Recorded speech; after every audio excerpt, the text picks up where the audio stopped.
Hello, DePauw sports fans, and welcome back to the fourth episode of Tiger Sports Nation for the semester. I'm Joey Webster. And I'm Taylor Richardson.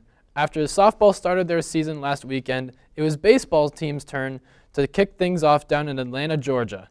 They began this weekend's play against Emory with a doubleheader. After losing the first game 11-1, the Tigers came back looking to rebound against a strong Eagles team.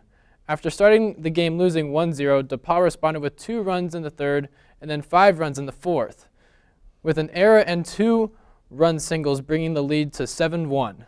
Emory would respond, taking an 8-7 lead in the ensuing inning. It was back in the fourth the rest of the way, and then the Tigers would then drop the game 12-9. With the second doubleheader of the weekend, the men played Oglethorpe Stormy Petrels. Again, the Tigers struggled in the first game, dropping it 10-3, but found their defense in the second game. Just like against Emory, DePauw was able to jump out to an early lead as RBIs from Brian May, Kyle Callahan, and Trey Shaw, giving them a 3-0 lead going into the bottom of the third. It was here where the Stormy Petrels took the lead as 4 runs gave them a 4-3 lead. From here, it was tough pickings for the Tigers as they lost the game 5-3. They'll go into this weekend looking to grab some wins in the early season with 3 home games against Mount St. Joseph. The women's lacrosse team opened their season with a bang. They played Earlham at home last Wednesday, seeking to start the year off with a victory. It wouldn't take long for the Tigers to hop onto the scoreboard and went into the second half leading 9-2. Although not nearly as dominant, DePauw finished with a strong half to take the game 15-5. With another home game against St. Mary's, both the Tigers and the Bells only had scoring on their minds. With a 12-7 lead heading into the intermission, DePauw stretched that lead in the second, winning at one point by 9 goals.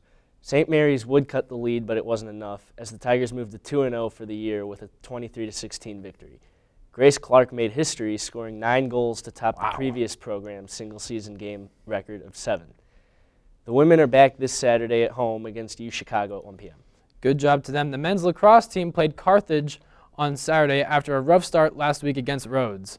A goal by Josh McClory gave DePauw a 3-1 lead midway through the first quarter, but trailed by 6-3 to the Redmen, and then the Tigers cut the lead to 1 in the fourth quarter. But despite a valiant effort, DePauw fell 13-9. They're 0-2 on the year and will be looking for their first win in Columbus on Saturday as the men play Capital College at 1 p.m. Although men's tennis had the week off, the women were home facing against Ohio Wesleyan and Indiana Wesleyan. The 38th ranked Tigers started strong, sweeping Ohio Wesleyan 9-0, losing a total of 15 games in 0 sets. However, DePauw had some struggles against the Wildcats of Indiana Wesleyan.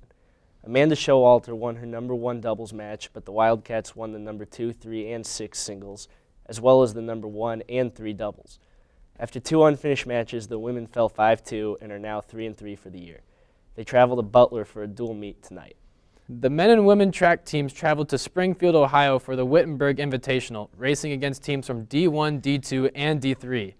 The women competed well with 2 Tigers scoring points. Rachel Delancey placed 5th in both the mile and the 800, while Jenny Knoll placed 8th in the mile and 6th in the 800.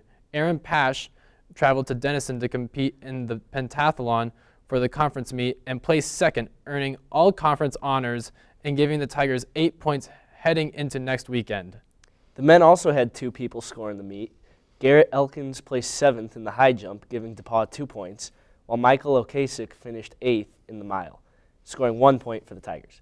Both men defeated multiple D1 competition as the team looks to go into the conference meet next week at Denison with confidence. The third-ranked women's basketball team remained undefeated in conference play and increased their winning streak to 20. The first game was last Wednesday at Denison as they battled the Big Red. DePauw had a sizable lead going into half after they outscored Denison 26-9 in the second quarter. Senior Sydney Kopp led scoring with 27 points, becoming the all-time leader in points for DePauw, and the Tigers picked up a win 70-52. Then on Saturday, the women traveled to Worcester to face the Fighting Scots. The Tigers built a 10-point lead after the first half of play and didn't look back from there. DePauw outscored Worcester by 15 in the second half, and Sydney Kopp's 25 points and 7 rebounds led the Tigers in each category. Next up for the third-ranked team is the conference tournament, which they will host and enter as the number 1 seed. The men, on the other hand, had 2 really close games. Last Wednesday, they fought the Big Red of Denison and the first half was a back-and-forth battle as Denison out-rebounded the Tigers by 8. But DePauw still had a 5-point advantage going into the second frame.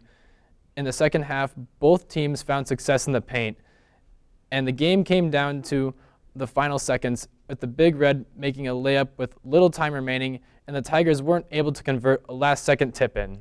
However, Saturday was a much different story. Another close game against Worcester saw DePauw within 2 points of the Fighting Scots at half, despite a slow start. The Tigers would eventually tie up the game, and both teams headed to overtime. In the extra frame, and DePauw down 2 with only a few seconds left, gave the ball to Aaron Schenk, who hit a 3 to give the Tigers the lead and eventually win.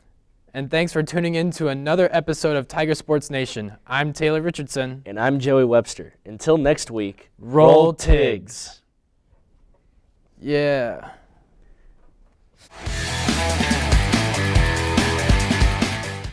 Hey DePauw sports fans, Michael Okasik here, the head sports director and TSN director for D3 TV. Just want to give a quick shout out to Lexi Maynor, the general manager, who's going to be having a sit-down interview with Sydney Kopp airing this Friday on all social media platforms. That's YouTube, Instagram, Facebook, you name it, it'll be there. Make sure to check it out. You don't want to miss it.